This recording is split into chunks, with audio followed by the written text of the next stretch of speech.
Police constable दीपक दहिया ने 24 फरवरी को हुई हिंसा की पूरी कहानी अपनी ज़बानी बयां की। दीपक दहिया वही बहादुर पुलिस कांस्टेबल हैं जिन पर हिंसा के दौरान शाहरुख ने पिस्तौल तान दी थी। लेकिन ऐसे मुश्किल हालात में भी दीपक दहिया डरे नहीं थे, जबकि उनके पास केवल एक लाठी थी। उन्होंने हालात का बहुत ही समझदारी से सामना किया था और पिस्तौल लेकर उनके सामने खड़े शाहरुख का ध्यान भटकाने की कोशिश करते नजर आए थे। न्यूज 18 से बातचीत के दौरान उन्होंने 24 फरवरी के दिन हुई उस घटना की पूरी कहानी बताई। वो जैसे ही आ रहा था सामने से तो मुझे कह रहा था कि मैं आपको गोली मार दूंगा, आप पीछे हो जाइए, नहीं तो मैं गोली मार दूंगा आपको। तो फिर मैंने उसको थोड़ा सा डराने की कोशिश की ताकि वो थोड़ा डर जाए या कुछ इस तरीके से उसकी लाइन चेंज हो जाए कि किसी पब्लिक पर्सन को या किसी को कोई गोली ना लगे। इस बातचीत में दीपक दहिया ने यह भी बताया कि कैसे उन्होंने शाहरुख को रोकने के लिए अपनी पुलिस ट्रेनिंग में सिखाई गई बातों का इस्तेमाल किया। मैं वो भी बड़ा आधुनिक पिस्टल लेके वो फायरिंग कर रहा है, आप सामने में थे, डर नहीं लग रहा था क्या? नहीं सर, ये तो हमारी ड्यूटी का पार्ट है सर, और ये तो ड्यूटी करनी ही पड़ेगी सर। और हमें ट्रेनिंग में सिखाया जाता है सर कि किस तरीके से हमें क्राउड कंट्रोल करनी है। कोई ऐसा एकदम इंसिडेंट हो जाए तो किस तरीके से हमें उसके साथ कंट्रोल करने के लिए कैसे तैयारी की जाती है, ये हमें सब ट्रेनिंग में सिखाया जाता है। हरियाणा के सोनीपत जिले के रहने वाले दीपक दहिया की 2010 में दिल्ली पुलिस में भर्ती हुई थी। गायक अदनान सामी ने दिल्ली हिंसा को दुर्भाग्यपूर्ण बताते हुए लोगों से आपसी एकता की अपील की। अदनान सामी ने कहा कि मोहब्बत से बातचीत करें क्योंकि जिंदगी की कद्र करनी चाहिए। इट्स वेरी अनफॉर्चुनेट जो हो रहा है। आई होप कि जल्द से जल्द अमन आए। मेरी गुजारिश है सबसे कि प्यार मोहब्बत से बातचीत करें और क्योंकि ज़िंदगी की कदर करनी चाहिए और मेरे ख्याल में कोई ऐसी चीज़ नहीं है जो गुफ्तगू के साथ हल ना की जा सके। दिल्ली के हिंसा वाले इलाकों में अब जिंदगी पटरी पर लौटती दिख रही है। जुमे की नमाज के लिए धारा 144 में कुछ रियायत दी गई, जिसके बाद लोग नमाज पढ़ने के लिए घर से निकले। बिना डर के लोग सड़कों पर नमाज पढ़ते हुए दिखे। पुलिस के बड़े अधिकारी भी सड़कों पर मौजूद रहे और लोगों के दिल से डर निकालने की कोशिश करते रहे। मुझे बहुत खुशी हुई आप लोगों का ये प्यार देख के, और मैं चाहता हूँ यही प्यार आप बरकरार रखिए। सड़कों पर आवाजाही भी दिखी और आम दिनों की तरह लोग कामकाज के लिए भी घरों से निकले। लोगों ने अपनी दुकानें भी खोलनी शुरू कर दी। अब तो सब नॉर्मल है जी, सब इलाका सही है अपना, बाकी सब सही है, शांति बनाए रखे हैं सब। सफाई कर रहे हैं? हाँ जी सर। दुकान खोलने जा रहे हैं क्या? हाँ जी। अच्छा, अब खोल कैसा है माहौल, कैसा है? माहौल अब शांत है सर, ठीक है, बिल्कुल सही है। पुलिस और अर्धसैनिक बलों की मौजूदगी उत्तर पूर्व दिल्ली में अब भी कम नहीं हुई है। अहम रास्तों पर फ्लैग मार्च कर लोगों के दिल में भरोसा पैदा करने की कोशिश हो रही है। हम इस वक्त मौजपुर बाबरपुर मेट्रो स्टेशन में हैं और मेरे इस तरफ कबीर नगर है, लेकिन इस वक्त आप देख सकते हैं जो पैरामिलिट्री फोर्सेस हैं वो इस वक्त फ्लैग मार्च कर रही है। जाफराबाद और चांदबाग समेत कई जगहों पर पुलिस की भारी मौजूदगी रही। चप्पे चप्पे पर निगरानी के लिए ड्रोन कैमरों का भी इस्तेमाल किया जा रहा है। पुलिस का मानना है कि हालात जल्द ठीक करने के लिए बाजारों को खुलवाना सबसे जरूरी है। मेडिकल की है, केमिस्ट की दुकान है, सब्जियों की दुकान, किराने की दुकान है, ये तो कल से ही खुली हुई है। और ऐसे जो लोग इस तरह का काम कर रहे हैं उनके दिमाग में कोई भय नहीं हो, हम लोग उनको आश्वस्त करें कि आप खोलिए। पुलिस के साथ एमसीडी ने भी मोर्चा संभाला और हिंसा प्रभावित इलाकों में मलबे की सफाई का काम तेज कर दिया। उन इलाकों में बिखरे मलबे को हटाने के लिए एमसीडी ने कर्मचारियों की कई टीमें बनाई और ऐसी ही एक टीम ने हिंसा प्रभावित मुस्तफाबाद इलाके में पहुंचकर मलबे को हटाने का काम शुरू कर दिया। सड़कों पर बिखरे मलबे को हटाने के लिए वहां खुदाई करने वाली एक मशीन भी भेजी गई। उस मशीन की मदद से मलबे को ट्रैक्टर ट्रॉली और छोटे ट्रकों में भरा गया। इतना ही नहीं, जिन संकरी गलियों में गाड़ियां नहीं जा सकती उनकी सफाई के लिए एमसीडी ने अलग से कर्मचारी तैनात किए। सरकार की तरफ से, एमसीडी की तरफ से तमाम एजेंसियों ने अपनी पूरी ताकत झोंक दी है कि जो जनजीवन है उसको जल्दी से जल्दी यहाँ पर सामान्य किया जा सके, और वो कोशिश साफ तौर पर उन चेहरों पर नजर आती है जो इस इलाके के रहने वाले लोग हैं। सड़कों की सफाई में तेजी दिखी तो इलाके के लोगों ने भी अपने रोजमर्रा के काम पर लौटना शुरू कर दिया। तो ये इलाका अगर आप देख कर आए हो उधर, तो अब काफी कुछ क्लियर हो गया है। रास्ता क्लियर हो गया। एमसीडी की कुछ टीमों ने हिंसा प्रभावित बाबरपुर इलाके में भी सफाई का काम किया। वहां पहुंची टीम ने सड़कों पर बिखरे ईंट पत्थरों को उठाकर एक छोटे ट्रक में भरा और उठाकर वहां से चल दिए। वहीं दिल्ली हिंसा में गंभीर रूप से घायल हुए शादरा डीसीपी अमित कुमार की जान बचाने वाले एसीपी अनुज कुमार से हमारी टीम ने बात की। अनुज कुमार ने हिंसा वाले दिन उपद्रवियों के बीच अपनी जान पर खेलकर शादरा डीसीपी अमित कुमार को जीटीबी अस्पताल में भर्ती कराया था। जब लोग तितर बितर हो गए, वो मुझको दिखे, he was lying unconscious near the divider. उनके थोड़ा इससे मुंह से खून आ रहा था। तो हम सबसे पहले फिर वाया सर्विस रोड ओनली, क्योंकि मेन रोड पर जो है सारे दंगाई इकट्ठे थे, हम गोकुलपुरी फ्लाईओवर तक जो है हमने सर्विस रोड ही अख्तियार करी और वहाँ से हम जीटीबी हॉस्पिटल के लिए निकले। इस बीच दिल्ली हिंसा के दौरान गाजियाबाद पुलिस ने सीमा पार कर एक ऑटो वाले की जान बचाकर मिसाल पेश की। हिंसा वाले दिन जब उपद्रवियों ने गाजियाबाद में दिल्ली यूपी सीमा के पास ऑटो रिक्शा वाले को पकड़कर पीटना शुरू किया तो उन्होंने न सिर्फ उसकी जान बचाई बल्कि उपद्रवियों को खदेड़ भी दिया था, जिसका एक वीडियो भी सामने आया जिसमें एक ऑटो रिक्शा सड़क पर पलटा दिखाई दिया, जिसके शीशे टूटे नजर आए। बताया गया कि उपद्रवियों ने उसे पलट दिया था और ड्राइवर को पीटने लगे थे।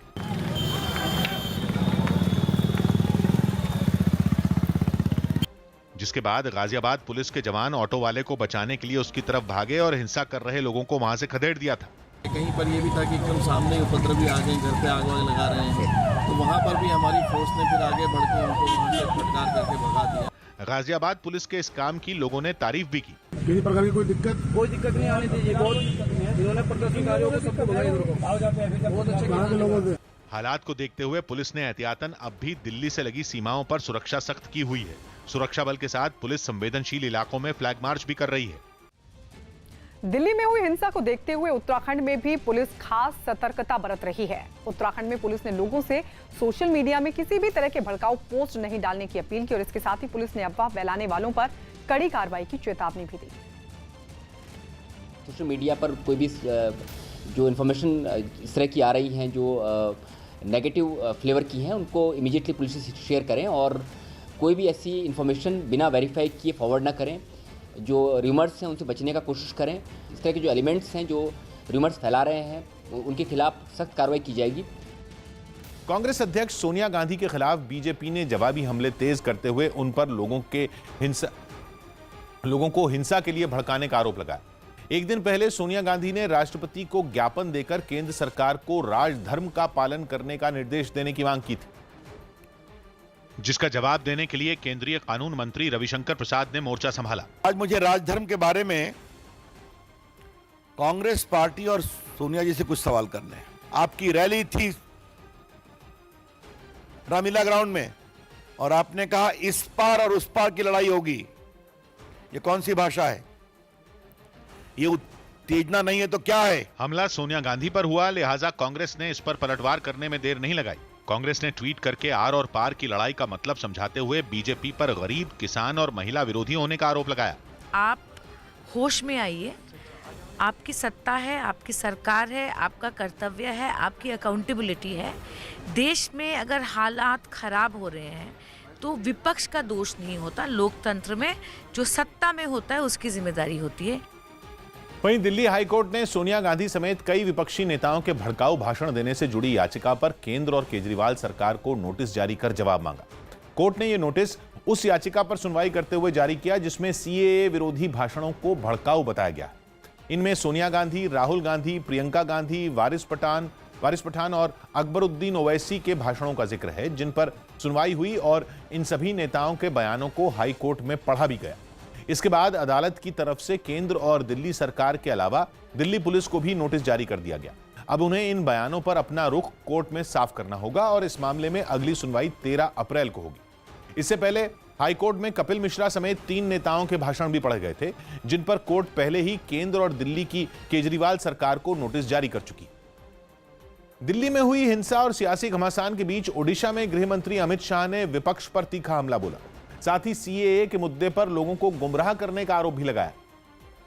सीएए के लिए ये समस्त विपक्ष, कम्युनिस्ट, कांग्रेस, बसपा, सपा, ममता दीदी, ये सारे लोग विरोध कर रहे हैं। क्यों विरोध कर रहे हैं? कि इससे माइनॉरिटी के नागरिक अधिकार चले जाएंगे।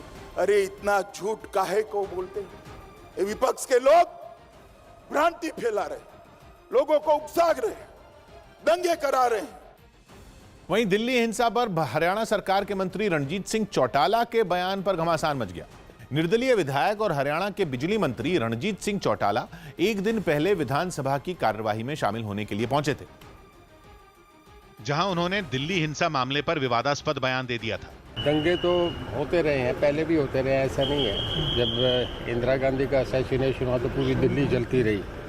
ऐसा नहीं है कि एक तो पार्ट ऑफ लाइफ है जो होते रहते हैं। रंजीत सिंह चौटाला के इस बयान पर कांग्रेस ने बीजेपी और केंद्र सरकार को घेर लिया। दंगे होते रहे, होते रहेंगे, ये कोई बात नहीं है। हमारी पूरी व्यवस्था, हमारे समाज में वातावरण इस तरह का होना चाहिए कि एक भी घटना, दुर्घटना ना हो।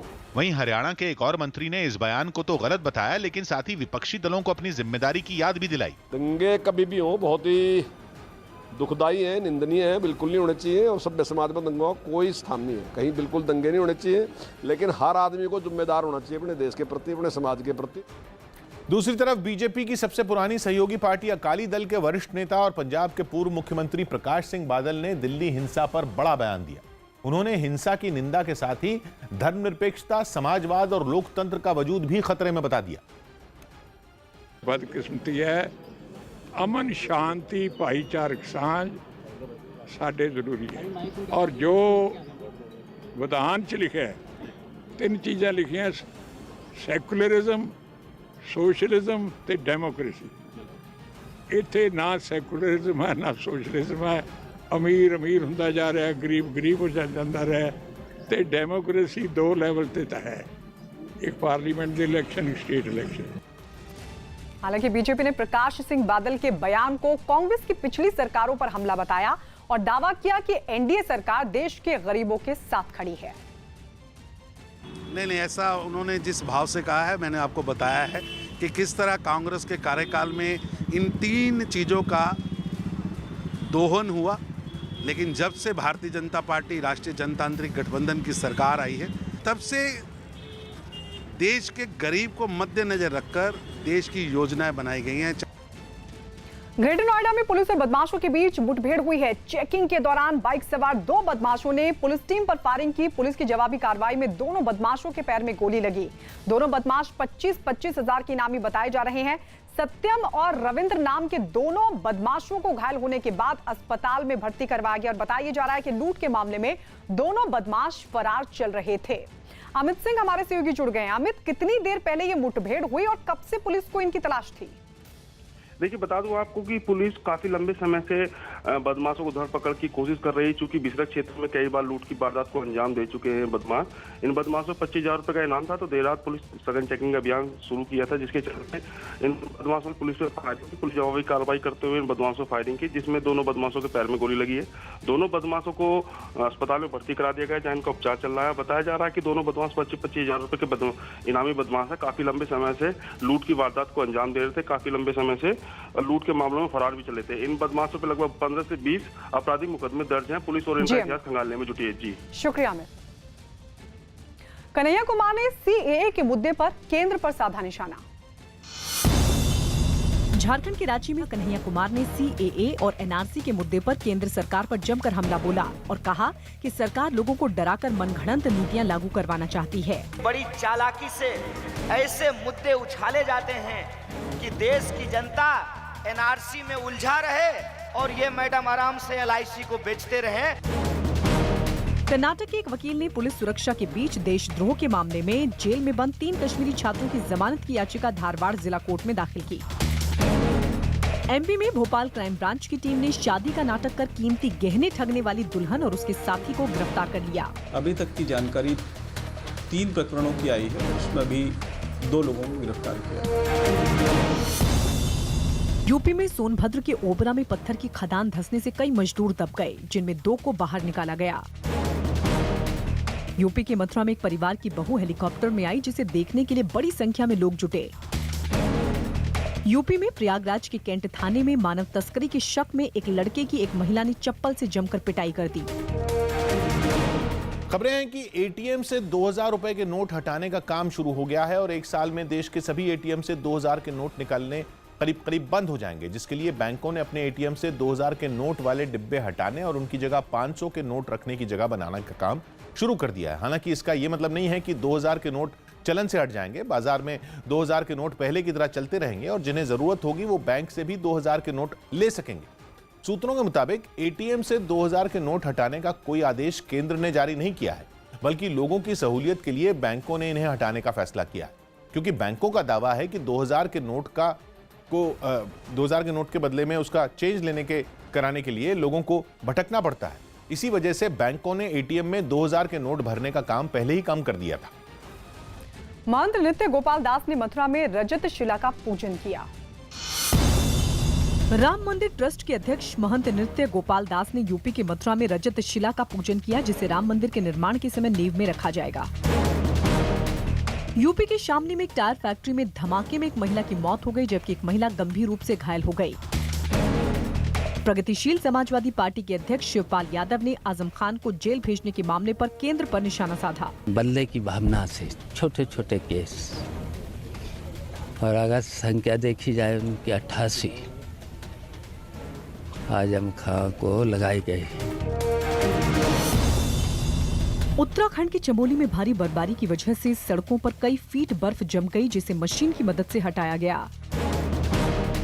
यूपी के उन्नाव रेप कांड की पीड़ित लड़की के चाचा को दिल्ली की तिहाड़ जेल से उन्नाव की जिला अदालत में कड़ी सुरक्षा के बीच पेश किया गया। पश्चिम बंगाल के आसनसोल स्टेशन पर रेलवे ने पहला रेल रेस्टोरेंट शुरू किया। जानकारी के मुताबिक इस रेस्टोरेंट को बनाने के लिए रेल के पुराने डिब्बों का इस्तेमाल किया गया है। बताया गया कि रेलवे स्टेशन पर बने इस रेस्टोरेंट में यात्रियों के अलावा आम लोग भी जा सकेंगे। इस रेस्टोरेंट के एक डिब्बे में चाय और नाश्ता मिलेगा, जबकि दूसरे डिब्बे में खाने का इंतजाम किया गया है। रेलवे ने इस रेस्टोरेंट के लिए इस्तेमाल किए गए पुराने डिब्बों को खूबसूरत तरीके से सजाया है और रेल रेस्टोरेंट में एक बार में 80 से ज्यादा लोगों के बैठने की व्यवस्था की गई। उत्तर पूर्वी दिल्ली में हुई हिंसा को देखते हुए पश्चिमी उत्तर प्रदेश के कई जिलों में सुरक्षा को बढ़ा दिया गया है। जुमे की नमाज के दौरान किसी तरह का माहौल ना बिगड़े, इसके लिए पुलिस की तरफ से संवेदनशील इलाकों में फ्लैग मार्च भी निकाला गया। इसके अलावा ड्रोन कैमरों की मदद से भी लोगों पर नजर रखी गई। बिजनौर में तो एक मकान की छत पर पुलिस को ईंट पत्थर मिले।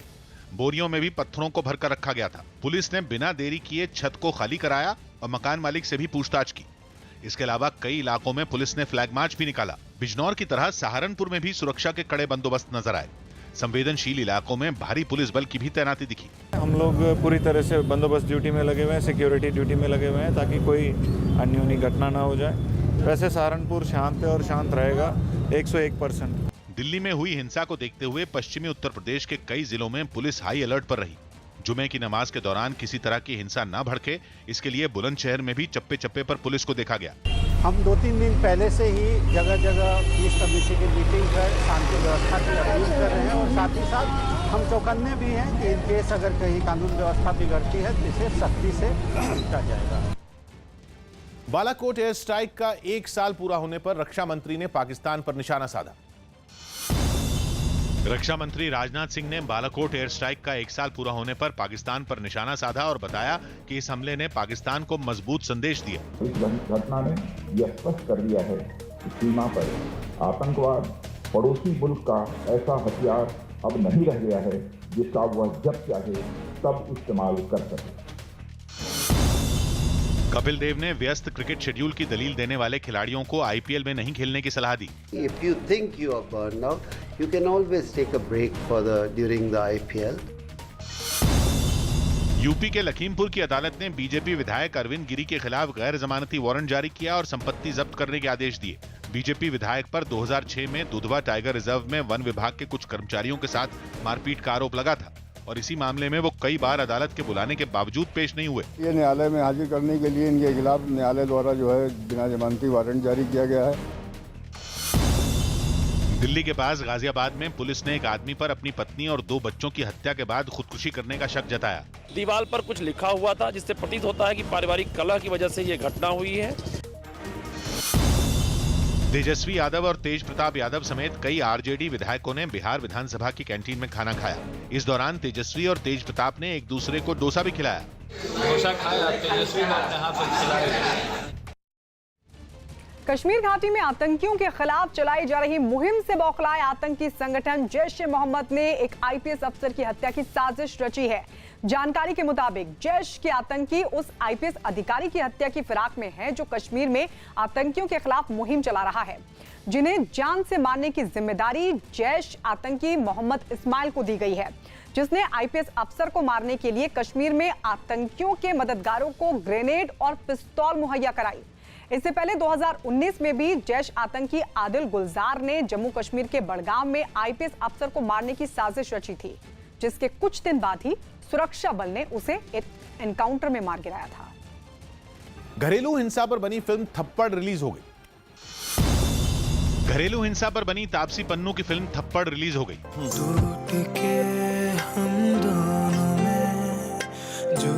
अरे अमू फोड़ दिया मैंने आज। You should have been there. घर तक के लिए वेट तो कर लो। मैं स्लीपी हूँ। मैं तो बिल्कुल स्लीपी नहीं हूँ। उसको विश्वास नहीं था कि कंपनी चला सकता है, समझा? कांग्रेस अध्यक्ष सोनिया गांधी ने दिल्ली में हुई हिंसा के बाद वहां का दौरा कर रिपोर्ट सौंपने के लिए एक टीम बना दी। इस टीम में मुकुल वासनिक और महिला कांग्रेस अध्यक्ष सुष्मिता देव समेत 4 नेता शामिल हैं। बीजेपी अध्यक्ष जेपी नड्डा ने शिमला में हिमाचल के पूर्व मुख्यमंत्री और कांग्रेस के वरिष्ठ नेता वीरभद्र सिंह से उनके आवास पर मुलाकात की। इस दौरान जेपी नड्डा ने बीमार चल रहे वीरभद्र सिंह का हालचाल जाना। हमारी आपस में जो हमारे संबंध हैं और उसके साथ साथ उनका कुशल क्षेम पूछना यही रहा। सुप्रीम कोर्ट ने हिंसा के एक पुराने मामले में 6 मार्च तक हार्दिक पटेल की गिरफ्तारी पर रोक लगा दी। साथ ही मामले में कोर्ट ने देर से तहकीकात करने पर पुलिस को भी फटकार लगाई। महाराष्ट्र के गढ़चिरौली में एक नक्सली ने हथियार के साथ पुलिस के सामने सरेंडर कर दिया। सरेंडर करने वाले नक्सली को 2 राज्यों की पुलिस पिछले कई साल से तलाश रही थी। फेसबुक ने कोरोना वायरस की वजह से अपनी सालाना बड़ी कॉन्फ्रेंस रद्द कर दी। महाराष्ट्र के अलग अलग जिलों में बांग्लादेशी शरणार्थियों के खिलाफ राज ठाकरे की पार्टी एमएनएस की तरफ से लगाए गए पोस्टरों पर विवाद हो गया। इन पोस्टरों में लिखा गया है कि एमएनएस अब ज्यादा दिन बांग्लादेशी शरणार्थियों को महाराष्ट्र में नहीं टिकने देगी। और इसके लिए मुंबई, ठाणे और औरंगाबाद समेत कई जगहों पर पोस्टर लगाए गए हैं। इन पोस्टरों पर लिखा है कि जो कोई भी महाराष्ट्र में रह रहे बांग्लादेशी शरणार्थियों की खबर देगा उसे 5,555 रुपए नकद इनाम दिया जाएगा। यही नहीं, ऐसे लोगों की पहचान गुप्त रखने की भी बात इन पोस्टरों पर लिखी है। जो भारतीय मुस्लिम है उन्हें भी इन लोगों से तकलीफ है, तो उन्हें अपील किया गया है इस माध्यम से कि वो जो भी इस प्रकार के घुसपैठिए हैं उनकी पूरी मालूमात महाराष्ट्र नवनिर्माण सेना को दे। राज ठाकरे की पार्टी एमएनएस की तरफ से लगाए गए इन पोस्टरों पर सियासी हंगामा भी खड़ा हो गया। बीजेपी ने भी इस पर अपना रुख साफ किया। मनसे ने आह्वान किया है, लेकिन किसी ने भी कानून हाथ में लेने का किसी को भी अधिकार नहीं है, लेकिन जो उनकी भावना है वो भावना ठीक है। उद्धव सरकार ने भी साफ कर दिया कि वो इस तरह की किसी भी मुहिम को बर्दाश्त नहीं करेगी। उनकी स्टेटमेंट की वजह से अगर कोई सिचुएशन खड़ा होता है, अगर कोई लॉ एंड ऑर्डर का प्रॉब्लम निर्माण होता है, तो हमारे डिपार्टमेंट की तरफ से सब उसके ऊपर प्रिकॉशंस ली जाएगी। कहीं भी ऐसा कोई अनुचित प्रकार न घटे, इसके लिए होम डिपार्टमेंट अलर्ट पे है। देश के 8 कोर सेक्टर की ग्रोथ रेट में तेजी आई है। ये आंकड़े जनवरी महीने के हैं, जिनके मुताबिक देश के 8 कोर सेक्टर की ग्रोथ रेट जनवरी महीने में 2.2% रही। ये लगातार दूसरा महीना है जब इन क्षेत्रों के आंकड़ों में मामूली सुधार हुआ है, क्योंकि इससे पहले दिसंबर महीने में देश के 8 कोर सेक्टर की ग्रोथ रेट 2.1% रही थी। कोर सेक्टर में कोर से मतलब होता है बुनियादी और सेक्टर का मतलब होता है क्षेत्र या उद्योग। यानी देश के 8 कोर सेक्टर में तेजी का मतलब है 8 बुनियादी क्षेत्रों या उद्योगों के उत्पादन में तेजी। इनमें सीमेंट, स्टील, बिजली और रिफाइनरी सेक्टर में उत्पादन बढ़ा है, जो सरकार के लिए राहत की खबर है। हालांकि नेचुरल गैस और कच्चे तेल के उत्पादन में लगातार गिरावट ने सरकार की चिंता भी बढ़ा दी। CNBC TV 18 ने बिजनेस के क्षेत्र के प्रतिष्ठित IBLA अवार्ड्स दिए। इनमें iconic business leader of the decade का अवार्ड रिलायंस इंडस्ट्रीज के CMD मुकेश अंबानी को दिया गया। यह अवार्ड बीते 10 सालों में उद्योग जगत में उनके योगदान के लिए दिया गया। अवार्ड फंक्शन में वित्त मंत्री निर्मला सीतारामन और महाराष्ट्र के मुख्यमंत्री उद्धव ठाकरे शामिल हुए। रिलायंस इंडस्ट्रीज लिमिटेड के CMD मुकेश अंबानी ने यह अवार्ड अपने पिता धीरू भाई अंबानी को समर्पित किया। This evening, what I want to do is dedicate this recognition to my father Shri Dhirubhai Ambani, and together with him to the young leaders of Reliance who have really transformed Reliance in the last decade. If you have followed Reliance over the last 4 decades, we started off as a textile company and transformed ourselves to a petrochemicals company. Since then, transformed ourselves to a refining and energy company. And the last decade, we have built a world-class, world-scale retail and consumer tech business. And this transformation really belongs to the young leaders of Reliance, and I'm happy that Akash and Isha both are present today. So it's good to be recognized for the work that all the young leaders of Reliance do, and I accept this recognition with deep grateful thanks to the jury. CNBC TV 18 के IBLA awards में state of the year का award Maharashtra को दिया गया। महाराष्ट्र के CM Uddhav Thackeray इस मौके पर हल्के फुल्के अंदाज में बात करते दिखे। उन्होंने कहा कि बजट उन्हें कभी समझ में नहीं आता था। उद्धव ठाकरे जब बोल रहे थे तब वित्त मंत्री निर्मला सीतारमण भी उनके साथ मंच पर मौजूद थी। निर्मला जी, मैं सच कहता हूं, पहले तो मैं ये बजट वगैरह कुछ जानता नहीं था, मेरा सब्जेक्ट ही नहीं है। कुछ साल पहले कोशिश की समझने की, लेकिन जब तक वो समझ में आती थी बात, तब तक आपका नेक्स्ट बजट आ जाता था। तो फिर मैंने क्या किया, क्योंकि एक पार्टी का चीफ हूं, जैसे बजट आ जाता है रिएक्शन तो देनी पड़ती है। तो मैंने शुरुआत की, एक दिन पहले ही रिएक्शन दे दूं। क्या है रिएक्शन, क्या है? निर्मला जी ने बजट पेश किया, आपकी रिएक्शन क्या है? कुछ नहीं, गरीबों को गरीब, अमीरों को अमीर करने वाला बजट, मिडिल क्लास को कुछ मिलने वाला नहीं है, जीडीपी गिरने वाला है, दूसरा क्या है, फिस्कल डिफिसिट। वो दीपक भाई बरोबर है कि नहीं रिएक्शन? नहीं, अभी आपके सामने वो कुछ बोलेंगे नहीं, लेकिन मेरे कानों में तो वो ही बोलते हैं।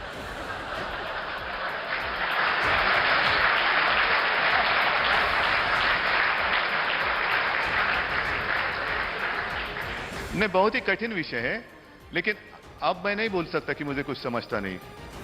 अब तो मुझे वो करना पड़ रहा है, और मुझे मालूम है कि जब स्टेट बजट आ जाएगा तो उसके ऊपर भी यही प्रतिक्रिया आने वाली है। तो अब मेरी मुश्किल होगी कि पहले रिएक्शन दे दूं कि बजट दे दूं। लेकिन मैं मानता हूं, माफ करिए, कुछ गलतफहमी नहीं करना, जब भी बजट पेश होता है तो सारे लोग थोड़ा धक धक होता है, और टीवी के सामने बैठे रहते हैं, क्या हो रहा है, सब अपने जेब संभाल के रहते हैं, क्योंकि जेब तो कटने वाला है। लेकिन जो सक्सेसफुल फाइनेंस मिनिस्टर होता है वो वही होता है जिसकी जेब काटी जाती है, उसको पता ही नहीं चलता है कौन सी जेब काटी है।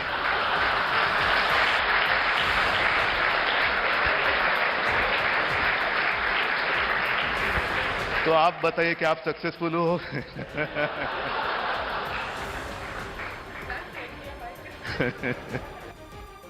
मुस्लिम समुदाय को शिक्षा में आरक्षण देने के लिए महाराष्ट्र सरकार जल्द अध्यादेश लाएगी। ये ऐलान महाराष्ट्र विधान परिषद में एनसीपी नेता और महाविकास अघाड़ी सरकार में मंत्री नवाब मलिक ने किया। उन्होंने बताया कि मुस्लिम समुदाय को शिक्षा में 5% आरक्षण वाला अध्यादेश बहुत जल्द पारित किया जाएगा, और इस अध्यादेश के पारित होने के बाद महाराष्ट्र के शिक्षण संस्थानों में 5% सीटों पर मुस्लिम समुदाय के छात्रों को ही दाखिला मिलेगा। साथ ही महाराष्ट्र सरकार मुस्लिम समुदाय के लोगों को नौकरी में भी आरक्षण देने पर विचार कर रही है, और इसके लिए कानूनी सलाह ली जा रही है। इससे पहले 2014 में कांग्रेस एनसीपी गठबंधन सरकार ने मुस्लिम समुदाय को शिक्षा और नौकरी में 5% आरक्षण दिया था, लेकिन नौकरी के आरक्षण को बॉम्बे हाईकोर्ट ने यह कहते हुए रद्द कर दिया था कि धार्मिक आधार पर आरक्षण नहीं दिया जा सकता। आरक्षण को लेके हाईकोर्ट ने स्पष्ट कहा है कि सरकारी स्कूलों में, महाविद्यालय में 5% मुसलमानों को आरक्षण देने में कोई भी एतराज नहीं है। उसको लेके अगर अलग से निर्णय लेके कानून बनाया जाएगा, और बाकी विषय जो नौकरी का है या प्राइवेट स्कूलों का है, उसको लेके अलग कानून बनाने के लिए हम पूरी तरह से कानूनी सलाह मशवरा करेंगे। नवाब मलिक के इस ऐलान के बाद बीजेपी सामने आई और महाविकास अघाड़ी पर तीखा हमला बोला। महाराष्ट्र के पूर्व सीएम देवेंद्र फडणवीस ने संविधान का हवाला देते हुए धर्म के आधार पर आरक्षण को गलत बताया। हमारा सीधा कहना है कि डॉक्टर बाबा साहेब आंबेडकर जी के संविधान में, भारत के संविधान में धर्म के आधार पर किसी को भी आरक्षण नहीं दिया जा सकता। इस प्रकार का आरक्षण देने का प्रयास हुआ तो ओबीसी का आरक्षण और मराठा आरक्षण दोनों खतरे में पड़ सकता है। जयपुर में एक ट्रक और बाइक के बीच जोरदार भिड़ंत हो गई। बाइक सवार 2 लड़कियों की मौत हो गई। हादसे के वक्त ट्रक और बाइक दोनों की ही रफ्तार बेहद तेज थी, जिस वजह से बाइक को बिल्कुल भी संभलने का मौका नहीं मिला और वो ट्रक से जा भिड़ी। टक्कर के बाद ट्रक उसे कुचलते हुए आगे बढ़ गया। इसके बाद बेकाबू ट्रक सड़क किनारे सो रहे एक आदमी पर भी चढ़ गया, जो इस हादसे में बुरी तरह जख्मी हुआ है। दिल्ली के हिंसा प्रभावित इलाकों में सिख समुदाय की ओर से लंगर लगाया गया। दिल्ली के मौजपुर समेत हिंसा से प्रभावित दूसरे इलाकों में सिख समुदाय की तरफ से लंगर लगाया गया, जिसमें बड़ी संख्या में लोगों को खाना बांटा गया। बांग्लादेश के क्रिकेटर मुशफिकुर रहीम ने फिर साफ कर दिया कि वो पाकिस्तान का दौरा नहीं करेंगे। बांग्लादेश की टीम अप्रैल में वनडे और टेस्ट मैच खेलने पाकिस्तान जाएगी। रांची की एक छात्रा ने 3 मिनट लेट होने पर परीक्षा देने से रोकने का एक वीडियो सोशल मीडिया पर शेयर किया। इस वीडियो को देखने के बाद झारखंड के सीएम हेमंत सोरेन ने सीबीएसई और रांची के डीएम को ट्वीट किया और चंद मिनट की देरी की वजह से छात्रा का साल बर्बाद होने से बचाने की अपील की। साथ ही उन्होंने राज्य के सभी स्कूलों से ऐसे मामले में नरम रुख अपनाने को भी कहा। निर्भया गैंगरेप के दोषी पवन ने सुप्रीम कोर्ट में एक याचिका दाखिल की और फांसी की सजा उम्र कैद में बदलने की मांग की। बीएसपी अध्यक्ष मायावती ने दिल्ली हिंसा मामले पर राष्ट्रपति को एक खत लिखा और सुप्रीम कोर्ट की निगरानी में मामले की जांच करवाने की मांग की। माही गिल की फिल्म दूरदर्शन रिलीज हो गई। इस फिल्म में दूरदर्शन चैनल से 90 के दशक में घरों में हुए बदलाव को कॉमेडी के जरिए दिखाया गया है। डिश टीवी है ना, दूरदर्शन का नाम बदल गया है डिश टीवी। और एक नया सीरियल आया दूरदर्शन पर, तो दूरदर्शन लगा दे। सिर्फ 15 मिनट है, चित्र आने लगा, मैंने देखना। 10 मिनट में लगा दूंगा। कहाँ लगाना है? मेरे सर पे लगाना है। गुजरात के वलसाड में जर्जर इमारत का एक हिस्सा एक आदमी के ऊपर गिर गया, जिससे वो बुरी तरह जख्मी हो गया। इस घटना का एक सीसीटीवी वीडियो भी सामने आया, जिसमें साफ दिखा कि कैसे ये आदमी इमारत के गिरे हिस्से की चपेट में आ गया और फिर बेहोश होकर जमीन पर गिर पड़ा। इस घटना से पहले वहां सब कुछ ठीक था और वो आदमी एक स्टूल पर बैठकर फोन पर बात कर रहा था। कुछ ही देर में वो वहां से उठा और थोड़ा आगे जाकर खड़ा हो गया। इसी बीच उसके ऊपर इमारत का एक हिस्सा गिर गया। हादसे के बाद वहां मौजूद मदद के लिए उसके पास पहुंचे और आदमी को अस्पताल पहुंचाया। तेज तर्रार आईपीएस अधिकारी माने जाने वाले एसएन श्रीवास्तव को दिल्ली पुलिस कमिश्नर का अतिरिक्त प्रभार सौंपा गया। दिल्ली के मौजूदा पुलिस कमिश्नर अमूल्य पटनायक का कार्यकाल 29 फरवरी को खत्म हो रहा है, जिसके अगले दिन यानी कि 1 मार्च से एसएन श्रीवास्तव दिल्ली के पुलिस कमिश्नर की जिम्मेदारी संभाल लेंगे। कुछ दिन पहले ही एसएन श्रीवास्तव को दिल्ली का special commissioner law and order बनाया गया और हिंसा के बाद उन्हें दिल्ली में अमन और चैन कायम करने की जिम्मेदारी भी सौंप दी गई। 2 साल पहले तक जम्मू कश्मीर के स्पेशल डीजी रहे एसएन श्रीवास्तव को ऑपरेशन ऑल आउट के लिए जाना जाता है, क्योंकि 2017 में उन्होंने कई एंटी टेरर ऑपरेशन चलाए थे, जिनमें हिजबुल मुजाहिदीन के आतंकी मारे गए थे। मुंबई के कुर्ला इलाके में पुलिस की क्राइम ब्रांच टीम ने छापेमारी करते हुए 6 दुकानों से ब्रांडेड कंपनियों के 34 लाख के नकली जूते जब्त किए। आरोप है कि इन दुकानों में ब्रांडेड कंपनियों के नाम पर नकली जूते बेचे जा रहे थे, जिसकी जानकारी मिलते ही क्राइम ब्रांच की टीम दुकानों पर छापेमारी करने पहुंची और वहां से अलग अलग कंपनियों के जूतों की तरह दिखने वाले लाखों के नकली जूते बरामद किए। पुलिस ने इन जूतों को जब्त कर लिया और इस मामले में 5 लोगों को गिरफ्तार कर लिया। 6 शॉप थे जिसमें इस तरह का बनावट माल बेचा जाने की बात सामने आई। इनके मालिक जो थे उनके वहाँ पे उनको कस्टडी में लिया गया। इनके ऊपर जो जिस तरह का बनावट माल था उस सबको जब्त किया गया। साइप्रस में होने वाले निशानेबाजी विश्व कप में भारत हिस्सा नहीं लेगा। भारत कोरोना वायरस के खतरे की वजह से साइप्रस में होने वाले निशानेबाजी विश्व कप में हिस्सा नहीं लेगा। हरियाणा के सीएम मनोहर लाल खट्टर ने बतौर वित्त मंत्री विधानसभा में बजट पेश किया। इससे पहले सीएम बजट पेश करने के लिए टैबलेट लेकर विधानसभा पहुंचे और सूटकेस वाली पुरानी परंपरा को खत्म कर दिया। हरियाणा सरकार ने बजट में शिक्षा पर 15% खर्च का प्रस्ताव रखा। साथ ही कोई भी नया टैक्स नहीं लगाया गया। दिल्ली हाईकोर्ट ने पुलिस को हिंसा वाले इलाकों में 10वीं और 12वीं के परीक्षा केंद्रों पर सुरक्षा बढ़ाने का आदेश दिया। इससे पहले हिंसा की वजह से कुछ परीक्षाएं रद्द कर दी गई थीं। अब इस मामले पर 4 मार्च को सुनवाई होगी। दिल्ली पुलिस को डायरेक्ट किया है और गवर्नमेंट ऑफ दिल्ली को भी डायरेक्ट किया है कि आप जो सेंटर्स हैं 86 सेंटर्स अफेक्टेड हैं, उनकी जो सुरक्षा है उसमें कोई कॉम्प्रोमाइज नहीं होना चाहिए। राम मंदिर के लिए बनाए गए ट्रस्ट के सदस्य और भवन निर्माण समिति के चेयरमैन नृपेंद्र मिश्र ने लखनऊ में सीएम योगी आदित्यनाथ से मुलाकात की। खबर है कि दोनों के बीच राम मंदिर के डिजाइन और अयोध्या के विकास पर चर्चा हुई। दिल्ली के पास बहादुरगढ़ में एक फैक्ट्री में बॉयलर फटने से हुए धमाके में 2 लोगों की मौत हो गई, जबकि कई लोग घायल हो गए। सुप्रीम कोर्ट ने उत्तराखंड में देहरादून, हरिद्वार और उधम सिंह नगर में हर शनिवार होने वाली वकीलों की हड़ताल को अवैध करार दिया। कोर्ट ने बार काउंसिल से हड़ताल करने वाले वकीलों पर कार्रवाई करने को कहा। दावा है कि पिछले 35 साल से इन 3 जिलों में वकील किसी न किसी बात पर हर शनिवार को हड़ताल कर देते हैं, जिससे अदालत के काम का नुकसान होता है।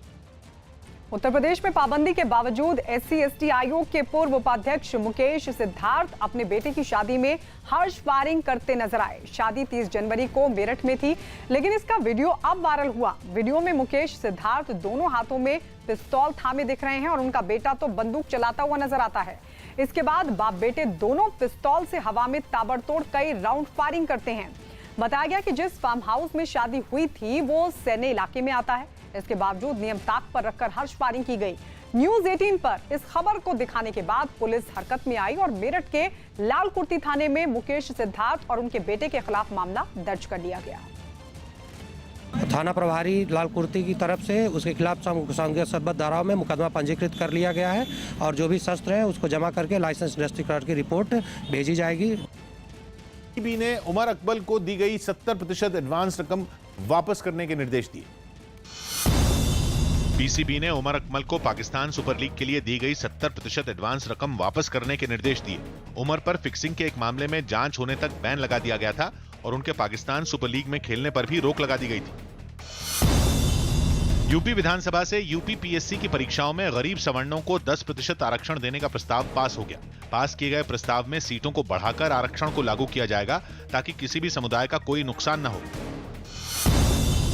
दिल्ली हाईकोर्ट ने विधानसभा चुनाव के दौरान अपने चुनावी हलफनामे में गलत जानकारी देने के आरोप में डिप्टी सीएम मनीष सिसोदिया को नोटिस भेजा। पटपड़गंज विधानसभा सीट से बीजेपी उम्मीदवार रहे रविंद्र सिंह नेगी ने ये याचिका दाखिल की थी। गृह मंत्री अमित शाह और पश्चिम बंगाल की मुख्यमंत्री ममता बनर्जी ने ओडिशा के भुवनेश्वर में एक ही साथ टेबल पर लंच किया। उनके साथ केंद्रीय मंत्री धर्मेंद्र प्रधान, बिहार के सीएम नीतीश कुमार और ओडिशा के सीएम नवीन पटनायक मौजूद रहे। ये सभी गृह मंत्री की अगुवाई में हुई पूर्व के राज्यों की एक बैठक में हिस्सा लेने पहुंचे थे। अपनी पत्नी का 33वां जन्मदिन मनाने न्यूयॉर्क पहुंचे युवराज सिंह ने सोशल मीडिया पर एक तस्वीर शेयर की जो वायरल हो गई। स्क्वैश खिलाड़ी सौरभ घोषाल को एशियन स्क्वैश फेडरेशन ने outstanding performance of the year award के लिए नॉमिनेट किया। भोपाल में कांग्रेस विधायक आरिफ मसूद ने अपनी ही पार्टी के नेताओं को निशाने पर ले लिया। आरिफ मसूद रतलाम में सीए और एनआरसी के खिलाफ एक विरोध प्रदर्शन में शामिल होने पहुंचे थे, लेकिन उनके अलावा कोई और कांग्रेसी नेता प्रदर्शन में नहीं पहुंचा तो वो भड़क उठे। मुझसे मुख्यमंत्री जी ने कहा कि आरिफ ये आंदोलन का रुख दूसरी तरफ जा रहा है और भारतीय जनता पार्टी फायदा उठा रही है। मैंने कहा सही है कि हम बात कर रहे हैं अंबेडकर की, हम बात कर रहे हैं गांधी की और आपके कांग्रेसी भारतीय जनता पार्टी के पल्लू में छुपे बैठे, इसलिए ये आंदोलन हमारा बिगड़ला। न्यूयॉर्क में बर्फीले तूफान के जारी रहने की चेतावनी के बाद कुछ स्कूलों को बंद कर दिया गया। वहां कई इलाकों में सड़कों पर 1 फीट तक बर्फ जमी दिखाई दी और तेज बर्फीली हवाओं की वजह से विजिबिलिटी बेहद कम हो गई। ऐसे में लोगों का घरों से निकलना मुश्किल हो गया। वहां हालात ऐसे बन गए कि सड़कें सुनसान दिखी और गाड़ियां सड़क किनारे खड़ी हुई नजर आई। मौसम विभाग ने अनुमान जाहिर किया कि शहर के कुछ हिस्सों में अगले कुछ घंटों में बर्फीले तूफान की रफ्तार बढ़ सकती है, जिसे ध्यान में रखते हुए स्कूलों को भी बंद कर दिया गया। रूस के साइबेरिया में एक पायलट ने जमी हुई झील की सतह पर अपना विमान उतारने का करतब दिखाया। लेक बाइकल नाम की यह झील दुनिया की सबसे पुरानी और गहरी झील मानी जाती है, जिस पर विमान को उतारना बेहद खतरनाक काम था, लेकिन पायलट ने खतरे की परवाह किए बिना इस जमी हुई झील पर अपना छोटा विमान लैंड करा दिया। हालांकि इस झील की सतह पर मौजूद बर्फ की परत पिघलने की वजह से काफी पतली और कमजोर हो चुकी थी, जिसकी वजह से पायलट को वहां उतरने से मना किया गया था। लेकिन उसने इस चेतावनी को नजरअंदाज कर दिया और अपना विमान लेकर झील के ऊपर उड़ने लगा। कुछ देर बाद वो विमान को नीचे लाया और जमी हुई झील पर उसे लैंड करा दिया। इस दौरान उसकी टीम के दूसरे साथी भी वहां मौजूद थे, जिन्होंने उसकी मदद की। थोड़ी देर तक वहीं रुकने के बाद उसने दोबारा उड़ान भरने की तैयारियां शुरू की और जमी हुई झील पर विमान को दौड़ाते हुए उसने वहां से टेक ऑफ भी कर लिया। चीन के एक नामी अस्पताल में आवाज से कंट्रोल होने वाली लिफ्ट लगाई गई, क्योंकि लिफ्ट में बटन दबाने से लोगों के कोरोना वायरस की चपेट में आने का खतरा है। और यही वजह रही कि कोरोना वायरस से लोगों को बचाने के लिए आवाज से कंट्रोल होने वाली लिफ्ट को अस्पताल में लगाया गया, ताकि लिफ्ट में लगाए गए बटन को बिना दबाए ही लिफ्ट का इस्तेमाल किया जा सके। जिस अस्पताल में ये लिफ्ट लगाई गई वो कोरोना वायरस के इलाज के लिए वहां का नामी अस्पताल है। पटना में 7वीं की एक छात्रा के गैंगरेप की घटना से नाराज लोगों ने थाने के बाहर जमकर हंगामा किया। आरोप है कि 3 दिन पहले बाइक सवार 2 बदमाशों ने कोचिंग सेंटर जा रही इस छात्रा को अगवा कर उसका गैंगरेप किया था। लेकिन आरोपियों की गिरफ्तारी में हुई देरी की वजह से लोगों का गुस्सा फूट पड़ा और उन्होंने थाने के बाहर हंगामा कर दिया। हालात बेकाबू होते देख पुलिस ने भी प्रदर्शनकारियों पर लाठीचार्ज किया। इस दौरान वहां कवरेज करने पहुंचे पत्रकारों को भी पुलिस ने निशाना बनाने की कोशिश की, लेकिन लोगों ने उन्हें रोक दिया। हंगामे के बीच पुलिस ने एक आरोपी को गिरफ्तार करने का दावा किया। साथ ही पुलिस ने भरोसा दिया कि फरार चल रहे दूसरे आरोपी को भी जल्द ही पकड़ लिया जाएगा। अभी लड़की का बयान हुआ कल। लेकिन प्रदर्शनकारियों का गुस्सा शांत नहीं हुआ और वो गिरफ्तार किए गए आरोपी को खुद ही सजा देने की मांग करने लगे। उसका हाथ वो काट देगा, उसके बाद देखने उसका क्या तमाशा होता है, तुरंत बताएगा कि कौन कौन था। पुलिस ने किसी तरह हंगामा कर रहे लोगों को शांत कराया और वहां लगे जाम को खुलवाया। राजस्थान के बाड़मेर में हत्या के 2 आरोपियों की गिरफ्तारी के बाद उनके परिवार को गांव से निकाल दिया गया। इन लोगों ने पंचायत पर उन्हें गांव से निकालने का आरोप लगाया, जिसकी जांच शुरू कर दी गई। लेकिन बीते 2 महीनों से यह परिवार दर दर भटकने को मजबूर हो गया। हालात इतने बिगड़ गए कि परिवार की महिलाओं को सड़क पर ही चारपाई डालकर आराम करना पड़ा। 50 सदस्य 3 भाइयों का परिवार है, हम कहाँ बसे कहाँ बैठे। 2 महीने हो गए, 2 महीने के बाद 1 घंटा भी हमने सुकून से नहीं निकाला है। 2 महीने से गांव से बेदखल इस परिवार ने राज्य सरकार से मदद की अपील की। सरकार मदद मांगो, हमारी मदद करो, मन बिछाड़ा बसाया जाए। इस मामले में पुलिस ने पीड़ित परिवार को सुरक्षा देने के साथ जांच के बाद कार्रवाई का भरोसा दिया। उचित फोर्स और जाब्ता भी वहां लगाया जाएगा। इस बारे की जांच एडिशनल एसपी बाड़मेर को मैंने सौंपी है। साथ ही पुलिस ने इस मामले की जानकारी मिलने के बाद परिवार के सभी सदस्यों को गांव में भिजवाने का दावा किया।